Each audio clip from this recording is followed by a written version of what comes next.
અષ્ટ સિદ્ધિ નવનિધિ એ આદિ અનંત શક્તિ અપાર. કામ ક્રોધ મદ લોભ એ સર્વે માયાના હથિયાર. જીવ તું બ્રહ્મરસ ભોગવનાર સિદ્ધને માયાનો ખામાર. જીવ તું બ્રહ્મરસ ભોગવનાર સિદ્ધને માયાનો ખામાર. નિજ બળથી લડવું સામે કઠણ કામ યવાર. નારદ શિવ બ્રહ્માદિક હાર્યા તો તું કોણ વિચાર. જીવ તું બ્રહ્મરસ ભોગવનાર સિદ્ધને માયાનો ખામાર. જીવ તું બ્રહ્મરસ ભોગવનાર સિદ્ધને માયાનો ખામાર. ભગત લખે ભગવાનનો ભક્ત અષ્ટ સિદ્ધિ નવ નિધિ આ બધા કેવા તો કે માયાના હથિયાર છે. કોઈ વ્યક્તિ દારૂ ગોળો ખિસ્સામાં ભરી અને પછી અગ્નિ પાસે જાય તો કઈ પાછો આવે? એમ આપણે સંસારના તમામ ભોગ સુખ ખિસ્સામાં લઈ અને આપણે મોક્ષ લેવા નીકળ્યા છીએ. ભગવાનમાં પ્રીતિ કરવા નીકળ્યા છીએ કે બસ મારે તો ભગવાનમાં એવી પ્રીતિ કરવી કે જેવી દાદા ખાસરે કરી હતી, પર્વતભાઈએ કરી હતી, ગોપાળાનંદ સ્વામીએ કરી હતી, મંજુ કેશાનંદ સ્વામીએ કરી હતી, મહાનુભાવાનંદ સ્વામીએ કરી હતી, એવી મારે ભગવાનમાં પ્રીતિ કરવી. અને માયાના હથિયાર લઈને આગળ નીકળ્યા છે. કામ ભર્યો છે હૃદયમાં, ક્રોધ ભર્યો છે, લોભ ભર્યો છે, કપટ ભર્યો છે. આ તમામને હૃદયમાં ઠાલવી ઠાલવીને ભરી ભરી ઠાઓ ઠાય અને આપણે પુરુષોત્તમ નારાયણને વરવા નીકળ્યા. ભગત કે સાવધાન રહેજો, એ કારણ કે બધા માયાના હથિયાર છે. જ્યાં લગી હૃદયમાં પડ્યું છે ત્યાં લગી હૈયાનું હોઠે આવ્યા વગર રહેશે નહીં, ક્રિયામાં આવ્યા વગર રહેશે નહીં. 6 મહિને મહારાજ વચનામૃતમાં કે એક વખત ઘાટ થતો હશે, 6 મહિને એક વખત ઘાટ થતો હશે તો મહારાજ કે ક્રિયામાં લાવ્યા વગર નહીં રે, ક્રિયામાં લાવશે લાવશે ને લાવશે. માટે અહીંયા ભગત લગે કામ ક્રોધ લોભ એ આદિક માયાના હથિયાર છે. પણ ભગત કે નિજબળથી લડવા સમય કઠણ કામાવાર. જો સાધને કરીને લડવા જાઉં, કોઈ એમ કે હું ચાંદ્રાયણ કરી કરીને દેહને દુર્બળ કરી નાખું, કામ ઉપર વિજય મેળવી લઉં તો આશા નહીં રાખશો. કોઈ એમ કે બસ હું ઊંધે માથે શીર્ષાસન કરી એમને ઊંધે માથે રહી આનું કામ ક્રોધ ઉપર વિજય મેળવી લઉં, નહીં મળે. ભગવાનનું મન કેનારા નારદજીને પણ અહીંયા ધક્કો લાગ્યો. એમ કે કોને ધક્કો લાગ્યો તો કે નારદ. નારદ તો કે ભગવાનનું મન કહેવાય. પણ ભગવાનમાં જો સમ્યક પ્રીતિ નહોતી, ભગવાનમાં સમ્યક હેત નહોતું, સમ્યક ભગવાનમાં ભક્તિ નહોતી પ્રગટી, તો જયંતીનો હાથ જોયો તો પરણવાનું મન થયું. શિવજી યોગી કહેવાય, યોગ કળાના જાણનારા કહેવાય. ઉદ્ધવ રહેતા નૈષ્ટિક બ્રહ્મચારી ભગવાન સ્વામિનારાયણ કે વચનામૃતમાં પણ એટલી અષ્ટાંગ યોગની ક્રિયામાં ખામી કહેવાય. ભગવાન કે જોગ કળામાં કેમ તો કે મોહિની સ્વરૂપ જોવાની લત લાગી, અને લાગી તો એમાં પોતે ભ્રષ્ટ થયા. માટે કે શિવ જેવા બ્રહ્મા જેવા જેની બુદ્ધિ કેટલી બ્રહ્માની 6 અબજની વસ્તી ને તો એક મોડેલની બીજી ગાડી જોવા ન મળે. બોલો, 6 અબજના માણસો એમાંથી એક જેવો બીજો માણસ જોવા ન મળે. મહારાજ કે ભગો ને મૂળો બે એક હરખા છે, પણ અઠવાડિયું 15 દી હારે રહે ને તો ખબર પડી જાય ભગો છે ને મૂળો છે. એમાં એટલો ફેરફાર તો મૂકે. એ બ્રહ્મા પણ હાર્યા. મોટા મોટા તો તું કોણ વિચાર. અહીંયા પોતપોતાની જાત ઉપર ભગવાનનો ભક્ત અનુસંધાન રાખે. તું કોણ વિચાર, તું એટલો તો વિચાર કરી લે. તું બ્રહ્મરૂપ સુખનો ભોગવનાર, તો ભગવાનની મૂર્તિની અંદર લેલીન લેનારો, તલીન બનનારો ભક્ત, અને ભગવાનને મૂકી અને જગતના એક હળી ગયેલા ગંધાઈ જાય અને વિષ્ટા જેવા પદાર્થમાં જેને અડ્યા પછી સ્નાન કરવું પડે એમાં એક વસ્તુ રૂડી નથી. મળ મૂત્ર આ તમામ વસ્તુથી વિષ્ટાથી ભરેલીની કોથળી જેવા દે અને એની અંદર તું મોહ પામ્યો. તારે તો મોહ ભગવાનના સ્વરૂપમાં પામવાનો અને તું લઈને ક્યાં પદાર્થમાં તું ગયો? હે તે શરણું કોનું સ્વીકાર્યું? તારે જેનું શરણું સ્વીકારવાનું હતું એનું મૂક્યું પડતું અને જગતના પદાર્થનું જે ટળી જાય છે એ પદાર્થ જેમાંથી દુઃખ ઉપજે એ પદાર્થનું શરણું લીધું. અહીંયા કોનું શરણું લેવું જોઈએ એની વાત લખે. ગુરુ શરણું કર ઢાલવળી જ્ઞાન રૂપે તલવાર. હે ભજન ફોજ લઈ ચાલો રે જીવડા, લડશું ત્યાં બહુ વાર. જીવતું બ્રહ્મરસ ભોગવનાર સેદને માયાનો ખામાર. જીવતું બ્રહ્મરસ ભોગવનાર સેદને માયાનો ખામાર. હિંમત ધારે રણમાં પડશો, ડરશો નહીં લગા. હે પાછા પગલા કદી ન ભરશો, તો થાશો ભવ પાર. જીવતું બ્રહ્મરસ ભોગવનાર સિદ્ધને માયાનો ખામાર. જીવતું બ્રહ્મરસ ભોગવનાર સિદ્ધને માયાનો ખામાર. બસ એક ઉપાય છે તારે તરવું હોય તો. તે જેનું કેનું શરણું લીધું તું એ વિચાર કરી લે. તારે કોનું શરણું લેવું છે? આ સંસાર સાગર તરવો હોય તો ગુરુનું શરણું લેવું છે.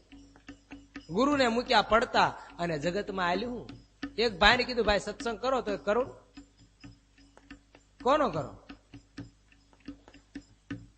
તો કે પૈસો મારો પરમેશ્વર, બૈરી મારો ગુરુ, છોકરા છે આ સંત સમાગમ, તો સેવા કોની કરો? હવે એ કેમ ભગવાન લગી પૂગે? એ કોઈ દિવસ ન પૂગે. માટે કે બસ એવા ગુરુનું શરણું કરો કે જે ગુરુ આપણને માયા પર કરાવી આપે, જે આપણને માયાના બંધનમાંથી મુક્ત કરાવી આપે. બાકી ગુરુ ગુરુ કીજીએ, સાદર પછેડી દીજીએ, તારું થાવું હોય તો થાય, બાકી મારી શાળાની ટાઢ જાય. એવા ગુરુથી કોઈ દી કલ્યાણ ન થાય. એવા ગુરુથી કોઈ દી ભગવાનની પ્રાપ્તિ ન થાય. ભગવાનની પ્રાપ્તિ તો એ જ હોય કે જે ગુરુ કેવા હોય. ગુણાતીતાન સ્વામીએ એની દેશી ભાષામાં વાતમાં સ્પષ્ટ વાત લખી છે. સ્વામી કે ટોલો વિયાય તો શું આવે? લીખ આવે. તો આથણી વિયાય ભેં જેવું મોટું બચ્ચું આવે. એમ સ્વામી કે જેને સેવો ને એવા થાવ. કેવાને સેવું છે એનું ભગવાનનો ભક્ત અનુસંધાન રાખે. હમણાં એક સ્વામી કહેતા હતા થોડાક 4-5 દી પહેલા, એક સાધુને મેં કીધું, તારી ઓકાત તો જો, તું લઈ મીંડ્યો, ગુરુ ગુરુ કરીને હાલી મેળ્યો. તારી ઓકાત તો જો, તારા ગુરુ પછી તું ગુરુ ગુરુ લઈ મીંડ. એ કે હું ક્યાં કઈ કહું છું? કઠણ છે. એટલે આપણા સંપ્રદાયનો મત એ નથી કે ગુરુ કર્યા પછી એને મૂકવા જ નહીં. નિષ્કુળાન સ્વામી સ્પષ્ટ લખ્યું છે, જેને મળવે માન્યું કલ્યાણ તેને જોવા ઘડીએ ઘડીએ. ખાતા પીતા સુતા જણાશે એના આશય અંતરનો.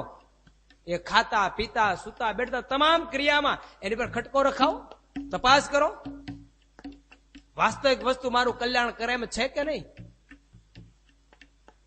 જે નાવની અંદર બેઠા અને નાવિકને ખુદ ભરોસો નથી કે મારું નાવ સામે પાર પુગાડી શકીશું, એ નાવમાં બેસાય? એમાં જે ગુરુને પોતા ઉપર આત્મા પણ નથી કે હું નહીં પહોંચું, પોતાના જીવનમાં ભગવાનની ભક્તિ નથી, એવા ગુરુ કરે કોઈ દિવસ જીવાત્મા સંસાર સાગરને તરી નથી શકતો. માટે એવા ગુરુ થકી એવા ગુરુ કરો કે જેને કરીને જ્ઞાન પ્રાપ્ત થાય. અને જ્ઞાન પ્રાપ્ત કર્યા પછી તો કે જ્ઞાનથી શું થાય? આ સાર છે, આ અસાર છે, આવો વિવેક પ્રાપ્ત કરીને સારમાં જોઈન્ટ થઈ અને પછી તો કે ભજન ફોજ લઈ સાલો જીવડા. એ કર્યા વગર પાછો છૂટક્યો નહીં. ત્યાં જ્ઞાન ક્યાં પછી? જ્ઞાન પ્રાપ્ત કર્યા પછી ભક્તિ કર્યા વગર છૂટક્યો નથી. નગર જ્ઞાન જોવા જાવ જગતમાં હોય છે ને જ્ઞાની, હે નિષ્કુળાંશમાં લખ્યું, વાત કરી ડોલાવે બ્રહ્માંડ તોય ન ટળે એમ દંડ. વાત કરીને કદાચ જગતને ડોલાવી શકાય બુદ્ધિ હોય તો, પણ યમદંડ નથી ટળતો. યમદંડ ટાળવો હોય તો બસ ભગવાનની ભક્તિ કરવી પડે. જીવડા તું બહુ વિચારી લે, હે જ્યાં લડવાનું છે બહુ વાર, 1-2 દિવસ નથી લડવાનું, 100 વર્ષ લગી લડવાનું. જ્યાં લગી આપણી આયુષ હોય ત્યાં લગી માયા સામે લડવાનું છે. માયા સામે લડવું હોય તો ભગવાનની ભક્તિ, ગુરુનું શરણું અને જ્ઞાન રૂપી તલવાર, આ 3 વસ્તુથી એની સામે લડાહે. માટે હિંમત ધરી રણમાં પડજો. જો ભગવાનને પામવું જ હોય તો હિંમત ધારી રણમાં પડો. દેહ પાથ્યામી અર્થ સાધ્યામી, એમ કમર કસીને મારો ઠેકડો. મરજીવો હોય ને કોઈ સમુદ્રની અંદર જતો હોય મોતી લેવા, તો ઓલા કાંઠે ઉભા હોય ને એ બધા દાંત કાઢે, આ મળો મુવો ગાંઠનો જાય છે. પણ મરજીવો મોતી લઈને આવે ત્યારે હે કાંઠે ઉભેલા મળે. એને તો ઘૂઘા હાથમાં આવે ને શંખલા હાથમાં આવે ને કા શીપલા હાથમાં આવે, પણ એને કાંઈ મોતી હાથમાં ન આવે. એમ મરજીવો થઈને ભક્તિને માર્ગે ચડે. ભગવાન જોઈ જગત ન જોઈ, એને ભગવાનની પ્રાપ્તિ થાય. અને એમ કરીને જયારે પગમાં હિંમત ધરશે અને આગળ વળશે તો ભરોસો તો થાશે ભવ પાર. બસ તો જ તમે સાગર તરી શકશો. અને કદાચ તમે ભવસાગર તરતા તરતા તમે જો ભક્તિમાં આગળ હાલતા જાશો તો શું થશે એને આ એક ઘટના લખે છે. થશે કસોટી ખરી તમારી, તોરી જે કીર્તા. હે દાસ હરિનો સ્વામી રે દેશે, બ્રહ્મરસ નો ભંડાર જીવતો, બ્રહ્મરસ ભોગવનાર સિદ્ધને માયાનો ખામાર. જીવતું બ્રહ્મરસ ભોગવનાર સિદ્ધને માયાનો ખામાર. ભગવાનનો ભક્ત એક આપણને વાત દેખાડે કે તમે ભગવાનના ભક્ત થયા તો કસોટી આવશે, એટલું તૈયારી રાખજો. લડવા જાવશો તો ઘા વાગશે, લોહી નીકળશે. જે વાહનમાં બેસીને ગયા છે વાહને મરી જાય, કદાચ હાથે કપાઈ જાય ને પગે કપાઈ જાય, પણ રણ મેદાન અંદર પાછો પગ નહીં ભેરો તો તમારા વખાણ થાય. તમારા વખાણ થાય. ભક્તિનો માર્ગ ગ્રહણ કર્યો, ભગવાનનો ભગત થયો અને તમે યુદ્ધની અંદર માયાની સામે લડવા તો ઉપડ્યા છો. પણ માયા સામે લડતા લડતા લડતા લડતા લડતા ભગવાન કદાચ કસોટી લે. ભગવાન એમ કે આની મારે તપાસ કરવી આ કેટલામાં છે એમ. તો ભગવાન જે દિવસે માયાને પહેરે તે દી અનુસંધાન રાખવું પડશે, કસોટી થશે. કારણ કે ભગવાનના ભક્તને કસોટી થયા વગર કોઈ દી એમાં સળકાટ ન આવે, એની મહત્તા ન આવે. હીરો હોય એ તો કેવો હોય, આમ ગોગડો હોય, પણ એ તો હરેણ ઉપર સડે ને પછી એમાં લાઈટ આવે. એમ ભગવાનના ભક્તની જયારે કસોટી થાય ને ત્યારે જગતને ખબર પડે કે ભગવાનનો ભગત કેવો છે. કસોટી થયા વગર ખબર ન પડે ભગત કેવો છે. માટે આ કહે છે કે બસ કસોટી થશે તો જ ભગવાન રીસશે. મારા દર વખત બધા ભક્તોના વખાણ કરતા હોય એમાં વારે વારે નાથ ભક્તોનું નામ લેતા. એટલે અમુક મારી તમારે જેવા હોય ને એમ કે નાથ ભગતનું ભગવાન બહુ વખાણ કરે, વડોદરાનો નાથ, વડોદરાનો નાથ. એ તો વળી હું હવે ખાવાનો ભિખારી, હવે ખાવા દાન નથી. નાથ ભગત મહારાજ લઈ મીંડ્યા. પણ મહારાજ કે મારા ભક્તની કેવી સ્થિતિ છે ને મારે દેખાડવી પડશે. નાથ ભગતને એકનો એક દીકરો હતો અને મહારાજ આવ્યા. નાથ ભગત કે નાથ ભક્ત આ તમારા દીકરાને ધામમાં લઈ જવામાં આવ્યા. મહારાજ એને નાની ઉંમરમાં ધામ મળતું હોય તો આ મારે રાખીને કામ હું લઈ જાઉં? મહારાજ લઈ ગયા. તો નાથ ભગતે હાકર વેચી. થાય વેચે હાકર કે મહિનોથી ખાવું ન ભાવે? હે કઠણ છે કસોટીમાં પાર થવું. ઈ પૂરું થયું ત્યાં 4 મહિના થયા ને તે મહારાજ પાસે દર્શન દીધા. નાથ ભક્તો તમારા ઘરના તેડી જાઓ. મહારાજ તેડી જાઓ. અને કદાચ આપણને છોકરાને તેડી જાય તો વાંધો ન, આપણે બૈરાને તેડી જાય તો હે રોટલા કોણ ઘડી દે? આપણે અમદાવાદમાં નથુ ભટ્ટ હતા. એ નથુ ભટ્ટ નું બૈરું મરી ગયું. મારા ધામમાં તેડી ગયા. તે રોયા જ કરે, રોયા જ કરે, રોયા જ કરે. બહુ રોવે, બહુ રોવે. બધા હરિભક્તો બહુ સમજાવે.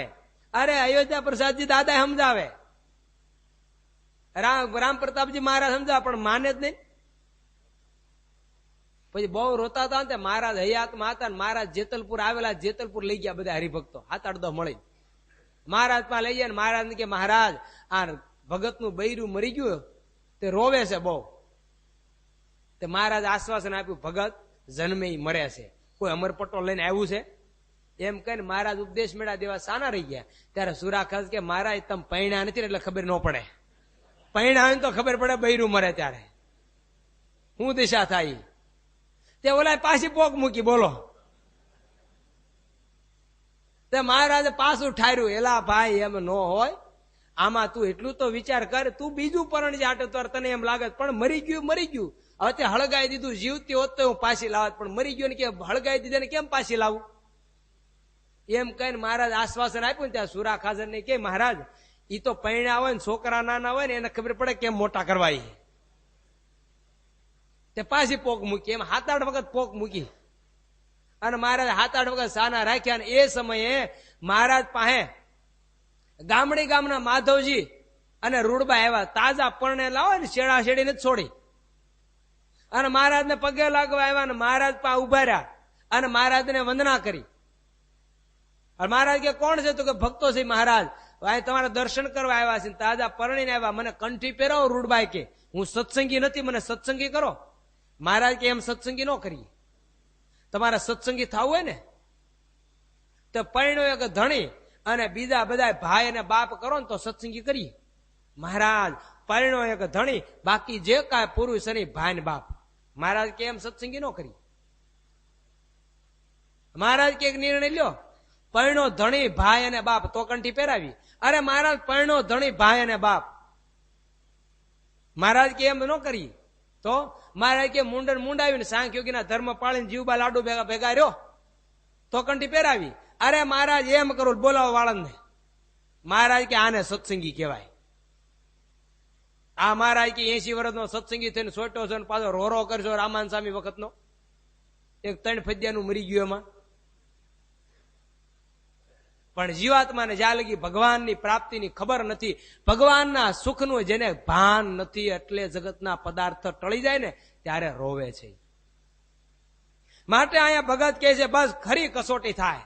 એમ નાથ ભગતનું બૈરું મરી ગયું અને અગ્નિ સંસ્કાર કરીને આવ્યા. નાથ ભગત હા કરવે છે. ગામ લો કે આ તો ગાંડો થઈ ગયો, બૈરું મરી ગયું એટલે મગજ સહકી ગયું, હવે આનું સેટિંગ રહે નહીં. ત્યારે ઓલા બીજાને ખબર પડે કે નાથ ભગત કેટલા મહાન છે.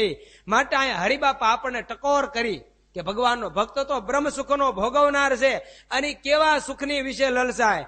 એમ માની માને સુખ માવમાં કરે ભક્તિ ભાવે સહિતા. એમ માની માને સુખ માવમાં કરે ભક્તિ ભાવે સહિત. ભક્તિ વિના બ્રહ્મ લોક લગી ચાહે નહીં કાઈ ચીતા. ભક્તિ વિના બ્રહ્મ લોક લગી ચાહે નહીં કાઈ ચીતા. ક્યાંય ભગવાનના ભક્તનું ભગવાનની ભક્તિ વગેરે મન લાગે નહીં. નિત્ય તપાસ કરે ભગવાનનો ભક્ત, મારું મન ક્યાં જાય?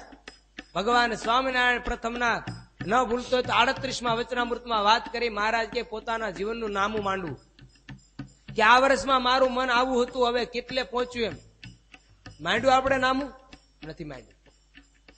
નામું માંડે જેમ ધંધામાં નામું માંડે એમ ભગવાનનો ભક્ત ભજનની અંદર નામું માંડે કે ગયા વર્ષમાં મારું મન આટલું હતું ને આ વર્ષે આવું મારું મન થયું. મારું મન આટલું ભગવાનમાં લાગ્યું ને ગયા વર્ષમાં મારું મન આટલું જ લાગેલું હતું. તો મને ગયા વખત કરતા આ વર્ષે મારા મનમાં બઢતી છે તો વાંધો નથી, પણ જો ત્યાં ત્યાં ઉભા હોય તો એને બહુ નુકસાની છે. અને પાછો પડ્યો એનું કોઈ સેટિંગ નથી, પાછો પડ્યો એનું કોઈ સેટિંગ નથી. માટે ભગવાનના ભક્તને બ્રહ્મલોક લગી કાંઈ ભાવે નહીં, એના ચિત્તની અંદર શેની લાલચ ન લાગે. અન્ય ભાવે કરી ભક્તિ, મન વચન કર્મે કરી, ભાવે નહીં હરિ ભક્તિ વિના, એવી વાત અંતરમાં આવી ઠરી. શું કે સ્વામી? જેને ભગવાન વગર બીજું કાંઈ ભાવે જ નહીં એવું અંતરમાં દ્રઢ થઈ ગયું, અંતરમાં દ્રઢ લોક લાગી ગયો. પેલા ગોર બાપા હતા ને, એ એક ગામ થી બીજે ગામ લગ્ન લઈને જતા હતા, અને રસ્તામાં હવે ખાવાનું તો બીજું કઈ મળે ને એટલે એને ડાળિયા લીધેલા. એટલે ગામ થોડુંક વધારે દૂર, એટલે થતા તડકો, ઉનાળાના લગ્ન છે તડકો, અને બરોબર બહુ તાપ પડેલો એટલે એક નદી આવી, નદી બે કાંઠે જતી હતી, એમાં હોડી બેહીને સામે કાંઠે ગયા, ત્યાં બેસી અને સરસ મજાનો વડલો હતો ને વડલા નીચે બેઠા બેઠા ડાળિયા મળ્યા જમવા. પણ એને એમ કે છે ગામ બહુ દૂર છે, હાજે ઠેઠ ગામ પહોંચીશ.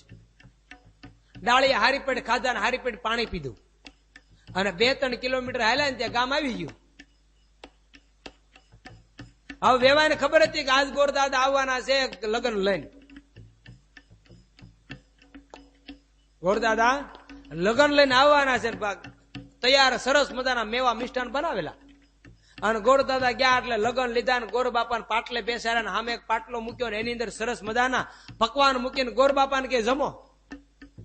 હવે ગોર બાપા ઠાવ ઠાય ડાળિયા ખાધા, હું ખાય? હે આમ વિચાર કરે, આમ હામું જોવે, ઘડીક તે હું ખાવ? દૂધ પાક પીવું, હું ખાવ? મોતિયા ખાવ? ઘડીક વિચાર કરે, મોહનથાળ ખાવ, પૂરી શાક ખાવ, હું ખાવ? તે ઓલા વેવાય કે કેમ નથી ભાવતું?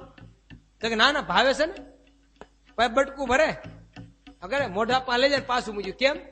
તો કે ડાળિયા ઘર ઘાલ્યું, હવે આ હાલે એમ. જેને ભક્તિ હૃદયમાં ઠાવ ઠાય ઘરી ગઈ હોય એને માયા હાલે, એને માયા ગમે. માટે આયા સ્વામી લખે, નિષ્કામ ભક્તિ નાથની જેને કરવા છે મને ક્રોડા. નિષ્કામ ભક્તિ નાથની જેને કરવા છે મને કોડા. બીજા સકામ ભક્ત બાહુ હોયા તોય નિષ્કામ નહીં એની હોડા. બીજા નિષ્કામ ભક્ત સમૂહ હોય તોય હોય નહીં એની હોડા. સ્વામી કે નિષ્કામ ભક્ત ની હારે કદાચ લાખ સકામ ભેગા કરો તો એની હારે ન આવે. હે ન આવે. લાખ નહીં, કદાચ પૃથ્વી પર જેટલા મનુષ્ય છે બધા સકામ ભેગા કરો અને નિષ્કામ એક ઉભો રાખો તો એની સામે ન આવે. ગુણાતીતાનંદ સ્વામી કે રુચિ વાળા બે જ હોય તો લાખો છે ને લાખો ભેગા હોય, પણ એક રુચિ ન હોય તો સ્વામી કે કોઈ નથી, એક પણ નથી. એમ નિષ્કામ ભક્ત એક હોય તો બહુ થઈ ગયું, અને ઓલા સકામ લાખ હોય ને તો એ કોઈ નથી. કારણ કે નિષ્કામ માથું આપે, બીજો આપે? હે અક્ષરાન સ્વામી વાતમાં વાત લખી, સ્વામી કે ગામ હતું, એમાં એક રાજા રહેતો હતો. રાજા રાજ કરતો હતો ને એનો દીવાન બહુ હોશિયાર, બહુ ચતુર, બુદ્ધિશાળી. એટલે દીવાને રાજાને વાત કરી કે રાજન, આપણા રાજમાં એક ભગવાનનો મહાન ભક્ત રહે છે, એની આપણે કર ન લેવો જોઈએ. કાંઈ વાંધો નહીં, કર માફ કરી દીધો. કર માફ જો ગામ લોકોને ખબર પડી કે આ વૈષ્ણવ છે એટલે એનો કર માફ થઈ ગયો. તે ગામ લોકો કે એક કામ કરો, આપણે વૈષ્ણવ થઈ જાવ ને, વાંધો હું? હે હવેલીથી કંઠી લાવી અને ડોકમાં નાખી કંઠીને હવારમાં કરે તિલક, અને ગામમાં આખું ગામ, રાજા હવારે ફરવા નીકળ્યો ગામમાં નગર યાત્રા કરવા, આખું ગામ વૈષ્ણવ. રાજા આવીને માથે હાથ ટેકવીને ઊંધું ખોઈને મીડો માથું હલાવા. દીવાન કે કેમ નામદાર આમ? તો કે હું આમ? તારું કયું કરવા ગયો મારું રાજ જાય એમ છે. પણ કેમ? બધા વૈષ્ણવ થઈ ગયા, કોનો મારે કર લેવો? તો કે ચિંતા કરો માં કાલ વ્યવસ્થા થઈ જાય એમ. તો કે હા. અને તરત ગામમાં હાજે ઢંઢેરો પીટાયો દીવાને કે ખરો વૈષ્ણવ હોય ને આવે ભગવાન અર્થે માથું દેવાનું, કોણ જાય? એવું જ નથી થઈ ગયું ને આપણે હોરે હોરે ને ચડી ગયા ને બાપ દાદાનો ધર્મ હતો ને આપણે લાગી ગયા. રાજા ઢંઢેરો પીટાયો ને હવારે ઓલો ખરો વૈષ્ણવ હતો ને આવ્યો, આવે ને રાજાને લલકાર્યો, ક્યાં છે રાજા? રાજા કે કેમ? તો કે તમે ઢંઢેરો પીટાયો ને ખરો વૈષ્ણવ હોય ભગવાનને અર્થે માથું દેવા આવે, હું ભગવાનને અર્થે માથું દેવા આવ્યો છું, એને ભગવાન મળે, એને ભગવાનમાં પ્રીતિ કહેવાય. એ નિષ્કામ એક હોય તો સામે લાખો સકામ હોય તો એની તુલનામાં ન થાય. એની સામે ગાથા લખે, એવી ભક્તિ ને આદરે જેમાં લોક સુખ નહીં લેશા. એવી ભક્તિ ને આદરે જેમાં લોક સુખ નહીં લેશ. તેમાં સુખ શરીરનું ઈચ્છે નહીં અહોનિશા. તેમાં સુખ શરીરનો ઈચ્છે નહીં અહોનિશા. હે મેલી ગામતું નિજ માનનું હાથ જોડી રહે હરિહા જોરા. મેલી ગમતો નિજ મનનો હાથ જોડી રહે હરિ હજુરા. સેવા કરવા ઘન શ્યામની ભાવ ભીતરમાં ભરપૂરા. સેવા કરવા ઘન શ્યામની ભાવ ભીતરમાં ભરપૂર. સ્વામી કે બસ આદરો એવી ભક્તિ જેવી માથું આપવાની તૈયારી થાય એવી ભક્તિ આદરો. લોકના સુખનો ત્યાગો, શરીરના સુખનો ત્યાગ કરો અને એક ગમતું મહારાજનું કરો. મારો મહારાજ હું કહીશ, મારા ઈષ્ટદેવ મને શું કહીશ, એ મારા ઈષ્ટદેવની આજ્ઞા શું છે, બસ આની ઉપર અનુસંધાન રાખે. ભાવે જેવું ભગવાનને સમો જોઈ કરે તેવી સેવ, પણ સમે વિચાર વિના ત્યાર ન થાય તત્ખેવ. એવા ભક્તની ભક્તિ વાલી લાગે વાલાને મન. નિષ્કુળાનંદ કે નાથજી તે ઉપર થાય પ્રસન્ન. ભગવાન જેમ કે એમ કરે એની ઉપર ભગવાન પ્રસન્ન થાય. બાકી ભગવાન કે કાંઈ અને કરે કાંઈ તો એની ઉપર ભગવાન પ્રસન્ન થાય નહીં. જેણે જેણે ભગવાનને રાજી કર્યા એ બધાએ જેમ ભગવાને કીધું એમ કર્યું તો જ ભગવાન રાજી થયા છે. હવે નિષ્કુળાનંદ સ્વામી શું કે એને આપણે આવતીકાલે જોશું. સહજાનંદ સ્વામી મહારાજની જય. નર નારાયણ દેવાની જય.